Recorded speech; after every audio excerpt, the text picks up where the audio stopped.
Well, Hero Factory didn't last more than 4 years, from 2010 to 2014. That doesn't mean we didn't get some cool construction Lego sets. Today I'm joined by the lovely Compliant Mechanism PhD engineer. His name is Daniel Lewa, and we will be ranking each villainous Hero Factory set. Couple of criteria. These are just the villains. Your list is guaranteed to be different. Possibly even vastly different. Don't get triggered when your favorite Hero Factory figure is shafted by me and Daniel Lewa. This is our 39th worst Hero Factory villain, Aquagon. If you're an Aquagon stan, leave it in the chat. Hashtag Aquagon deserved better. But what do you think about this one, Daniel Lewa? It's pretty much just as basic as you get. Admittedly, I do think the shape of the face is kind of cool. But the rest of this just does not really work for me. And that's definitely true. And possibly our 38th one could be the lowest one. It's Bulk and Vapor. So looking at Vapor here, it is the same head as Rotor. This one villain isn't doing one particular thing very well. No, it is pretty much just like a Rotor rehash, just without the actual function that Rotor has. Number 37, the Tunneler Beast versus Surge. So we're already getting into some of the Invasion from Below sets, which was the final year for Hero Factory, and also the final nail in the coffin, because we went and we did the Bionicle thing again, where we had to do the miniaturized heroes. At least this gives you some interesting villain builds, and you have a big scale power dynamic going on. Tunneler Beast, he's just kind of a whatever, but he does have the fun little squishy backside. Squishy backside. Okay, 36 villains mini model. So another Invasion from Below. This is more of a polyback. What I like about this set is just it looks really jelly and jello with all the translucent blue, and the printing on the eyes are really cool. Okay, number 35, Jaw Beast versus Stormer. All of these Invasion from Below monsters have really nice color schemes. That's something that we noticed amongst all of them. They have very clean, very nice color schemes, and this is one that's no exception. I will say, though, that this is where they missed the mark with the good guys again. I know I bring it up, but the whole point of Hero Factory is a factory of heroes, customizable armor. You can make your hero how you want, and then they just have these generic minifig looking guys. 34, Ogrum. Ugh. Don't look at me. But he does some good pros about him, such as the flail, vine type fingers. He's okay, but this wave of the brain takeover, the villains were just a lot more small and unintimidating. Number 33, Explode. From the very first wave, it's actually kind of nice to have these new dual molded rubbery spikes. Von Nebula also has them. This guy does feel a lot like a Glatorian from the last year of Bionicle. Does it work as a Hero Factory? Maybe not so much. I think it does work pretty well as a Bionicle, though. Number 32 is Nitro Blast. He looks like an old man. I'm just going to be the first to say it. He's hunched over. He has a freaking monocle. As weapons aren't particularly cool. It is a cooler big arm versus a small arm, but doesn't really do anything great as well. Number 31, Rotor. Okay, so the better version of Vapor. Something that's a little off-putting about both Vapor and Rotor is that their faces are all completely one color. Like, you can't see through the eyes. In the show, their eyes are actually a different color. Like, you can see them, they're doing stuff. That's one thing that kind of feels a little fake, a little cheap about the whole thing, is just because that face is all just one solid block. He's not that bad. He's pretty cool with the orange and black and also spinning rotor feature. I don't hate him. We're kind of getting into the mid tier now. I think everything below this was the low tier, and now we're to the mid, such as number 30, Jawblade. Granted, he is very small, but his design really does work. It's like a shark kind of villain. Definitely seems like some sort of enemy trap you would step on in a video game and it would come lunge out at you. Something kind of cool in the lore is that they actually explain away how he has William Furno's blades, that he actually stole them from William Furno. Okay, number 29, Pyrox. Pyrox walked so that even Volcane could run. This is just a much worse version of that. It's kind of a unique head mold, and that's something that's kind of fun with all of these villains, at least most of them. They have very unique head molds. These brain attack guys, they are just kind of skimpy. Number 28, Frost Beast is ranked, and he does look like a beastie Frost Beast. He looks like a great, but the color scheme really pops. This doesn't really seem like a superhero villain unless you're like a Thor villain, like freaking Frost Giant. But that's one of the problem I have with some of these Hero Factory sets from the later years, is they don't seem like they kind of deviated from going down the supervillain route. I mean, they were just characters that were just taken over by the brains to fight the heroes, so maybe that's why. 27, Corroder. There's something about the aesthetic with the very first year of villains that I just really like. I don't know what it is about them. They're very different from any of the following years, but Corroder, I think, is very distinctive. The color scheme works pretty well. The new head mold looks really great. And the weapons too, like it's just a solid package all around. Is it spectacular? Not necessarily, but pretty solid. Number 26 is Fangs, and this design is all really cohesive. He does look a little bit bare bones and skimpy when you look at the IRL model, but besides that, his head mold is really cool. Completely works as a dog villain. Number 25, Thunder. Thunder is actually pretty unique. It's one that Methuselah had growing up. You just got exposed. You are the OG Thunder fan. And I really like how the three-finger thing is kind of a unique weapon, just like these giant kind of power grabbers. But generally, just another solid design from year one. Speaking of year two, we have Jetbug, who is a actual Jetbug. Now, Daniel Lay was not the biggest fan of these fire wave guys, but this guy does capture his name very well. Color scheme is nice, and the head, like so many of these head molds are just nice. But Jetbug, particularly, I think is a great sort of fire wave villain. Number 23, Bruiser. This feels like it could have been an Ordeal of Fire character, but this is from Brain Attack yet again. Probably works better without the brain in the back. Unique face. But I think the coolest part here is the armor. But yeah, his asymmetry is awesome. We're getting kind of upward to a B tier here of characters. His giant rock arm is pretty dope, but his Von Nebula pretty dope. 22. He is kind of, our main complaint is he very much so looks like a Bionicle villain rather than a Hero Factory villain, most likely because that's the exact same Bionicle mask as used before, Hydraxon. Not only that, but it's the same Paraka feet used as his hands. Not only that, but is it the Gen 1 Bionicle feet used as his feet. So those kind of three defining appendages make it seem very Bionicle-like. Other than that, it's a cool theme. Pitch black, black hole type villain. The big bad for Wave 1. 21, Voltix. In the lore, this is actually a pretty surprisingly important character, helping lead the breakout. This has to be one of the wildest color schemes in all of LEGO history. I don't know who thought that this would work, and they are a mad scientist because of it, because it kind of does. It's weird to think like neon, yellow, blue, purple, gunmetal, gray, and red, like all supposedly mismatched together. It makes this unique, and it really feels like I'm never going to forget who this guy is. So fitting for a supervillain. Why did, when we ranked the 100 top dragons of all time, people in the comments are like, Dragon Bolt, do Dragon Bolt justice. Why did you do Dragon Bolt dirty? I looked up even more pictures of Dragon Bolt. Okay, I didn't have him. I admit, I looked up the pictures. He's just... something doesn't work about it. But the good things are his face is really unique. He's a very unique character to all of Hero Factory, being a quadrupedal creature and also being the only dragon. I mean, I guess you could say that about anything. They could add a bear, and it's the first bear of Hero Factory, or the first. So I don't know if it's a huge deal that he's the only Hero Factory dragon, because does we really need a dragon in Hero? You see what I'm saying? But he is kind of cool. Sorry, maybe Daniel Lewa has better things to say about him. Well, I appreciated people bringing this to our attention because it highlights something like when you have a set or you grow up with a set, you learn to appreciate the nuances a lot more. Like for me, we'll get to that one in a second. Matt with Thunder, Von Nebula. I think one of the reasons that this doesn't work so much is the colors. You have the bright trans neon green, yes, and the pearl gold, and the blue, and the black. That's messy. If you look at the nose and the head from the side, it looks way cooler. This kind of foreshortened view doesn't do it very much justice. I will say, as a Hero Factory villain, this is pretty cool, and that's why it's it's over halfway up our list. He looks so much better in the show, and they kind of did his set a disservice. Okay, number 19, Crystal Beast versus Bulk. This is just a better version of the transparent polybag we saw earlier. Great color scheme, great spike accents. You have some of these invasion from below gooey pieces again, the dual molded rubbery pieces. Those are just cool. I think overall this is very clean. Number 18, we have Raja. I like this color scheme a lot more than the Dragon Ball. Though this is from the jungle theme, it is representing a sort of gorilla or ape, but it is pretty raw, as said in the name. Really brute with these big molded fist pieces, fangs on an ape, which is kind of crazy. Everything about it just works. For 17, Flyer Beast versus Breeze. So again, great color scheme for the Flyer Beast. Now you have the yellow with the teal. It's very solid.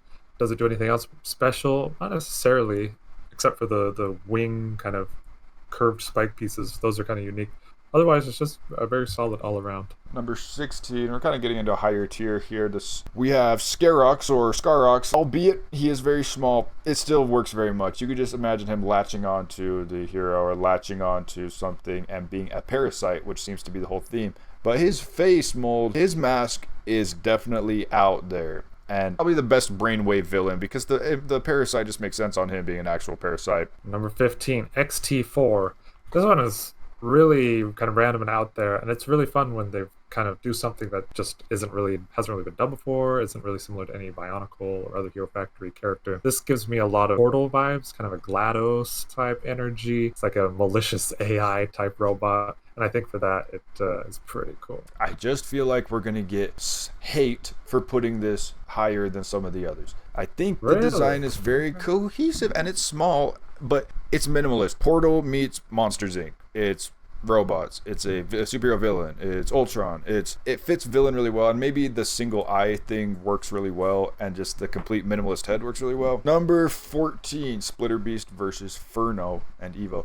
So this is actually the Splitter Beast, and it's pretty zany. I like the detail of including the street lamp, but having these two heads with completely unique printing on both of them. One of them with 6 eyes and one's each socket, one with 4 eyes and 4 sockets, and then the opposite colors of the color wheel, orange and blue, completely contrasting each other. Number 13, Scorpio. This thing's a beast, especially in contrast to some of the brain attack villains we've seen.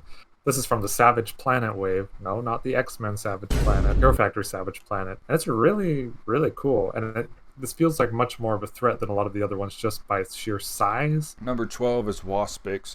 It does have the same head mold as Scorpio. Just a teensy weensy bit cooler just in our books. They're very comparable, but I like specifically about the Savage Planet wave is you can tell what they are. Like, Raja is a monkey, this is a wasp, and that's appreciated because we have some villains where you just do not know what's going on. What is Ogrum? What is Nitroblast? Like, Number 11, Speeda Demon.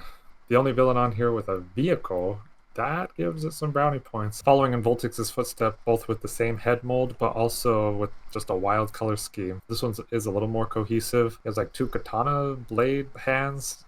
I don't know. He's definitely wild, and the fact that he has a motorcycle definitely kind of elevates him up a little higher. Number 10, we are now within the top 10 of Hero Factory villains of all time, and we are greeted by Drill Dozer, who is definitely giving supervillain energy. His head mask looks like the same as the Fire Lord, but the reverse side. Even then it looks really, really cool, like this kind of steel-caged mask. His design works a lot better than someone like Nitroblast, in my opinion. Number 9, Thornrax. Pretty cool one from the Breakout wave. Great color scheme, reminiscent of some of the Invasion from Below ones.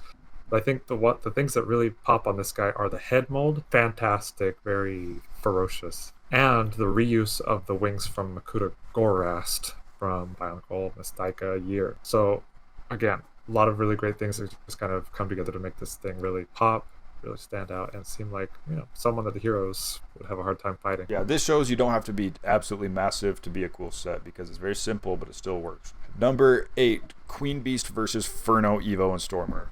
We don't care about those guys, but we do care about the Queen Beast, and she is the big bad of the Invasion from Below wave. Very big, epic presence, okay? And it does really seem like the Queen with her wand clamp grabber tongs, but her skeletal wings are very cool. Her forelegs are very cool with the arm. She is pretty epic, and some of these bigger sets besides Von Nebula on this list kind of rank higher just because you're allotted more detail at that price point. It is unfortunate that by the 5th year of Hero Factory, they're not getting a little more creative with the whole construction premise and all of these, the CCBS, the character creature building system parts. They're the same ones that we have seen for like 3-4 years at this point. So it's kind of like, well, we're kind of running in circles at this point, but at least it's a nice build. Number 7. Maybe this is nostalgia bias talking, but Meltdown is so cool, so fantastic. It's very simple, but what it does so well. It has claws, it has creepy head, very clear focal point, feels like a supervillain, and it either has a tentacle or it's shooting toxic sludge.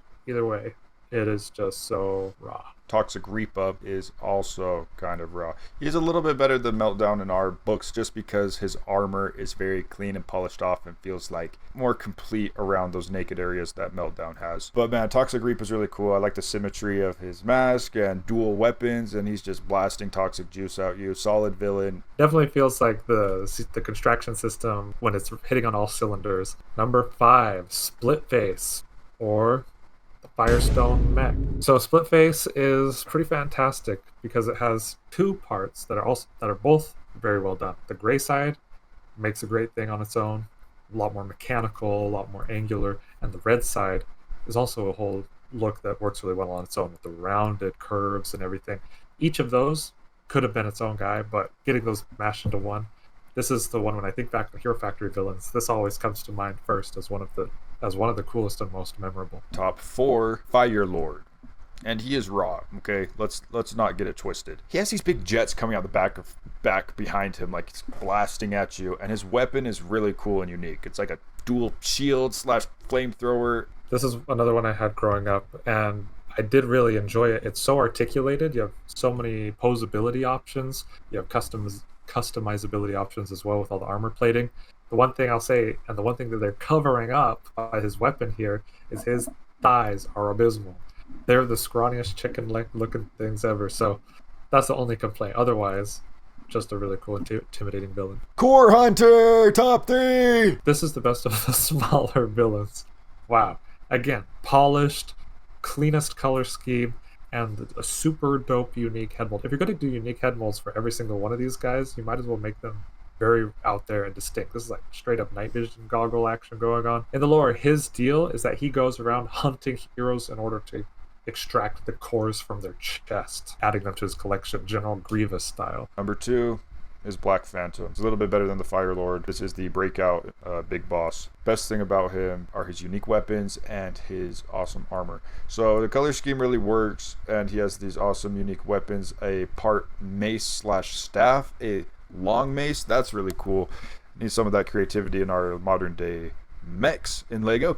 But then his other is a freaking spider Zamosphere launcher. So it's just really, really cool. This is giving big supervillain energy. Pretty awesome, because that little spider thing that he has, that's the same mold as Thornrax's head. And so it's really fun when they can reuse some of those things, but for very different purposes. So I think that's very effective here. Also, this is crazy, but in the show, Black Phantom is played by Mark Hamill, who's one of the best voice actors ever. So like, how did he get into Hero Factory? But there can only be one winner of the best Hero Factory villains. Maybe it's not the same for all of you out there, but as far as a character who has great color scheme, great armor pieces, he makes use of the construction CCVS system and some more of that technical complexity, cool weapons, everything. It's the Witch Doctor. He is the number 1. Oh yeah, 1 trillion %. That he's uncanny. He's nightmare fuel. His weapon is the most unique. Voodoo head. So I mean, what really is there to say? He looks the coolest, he looks the dopest, and he is the number 1 spot.